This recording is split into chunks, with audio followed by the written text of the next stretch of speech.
Hello বন্ধুরা, দেখো বোয়াল মাছের ঝাল হচ্ছে। তো এটা পুরো রেডি হয়ে গেছে কষাটা, আর পুরো দেখো তেল উঠে গেছে। আর এই দেখো বোয়াল মাছ আমি ভেজে রেখেছি।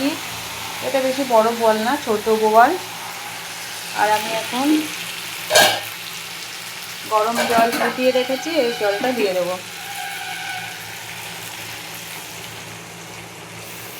বেশি ঝোল দেবো না, মাখা মাখা ঝোল হবে।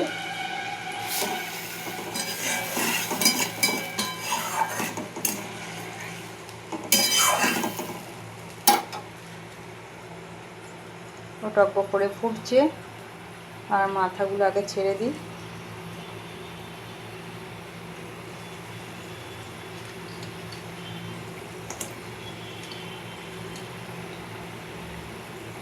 সব এক এক করে ছেড়ে দিচ্ছি।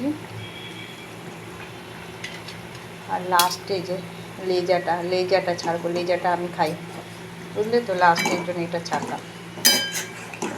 তার মধ্যে গরম মশলাটা আমি আগেই দিয়ে দিয়েছি, কারণ গরম মশলাটা অনেকে ওদের গন্ধটা ওদের ভালো লাগে না বলে আগে দিয়ে দিয়েছি। আর ধনে পাতা দেবো না, কারণ ধনে পাতা খায় না। এটা হয়ে গেল বোয়াল মাছ রান্না। Thank you.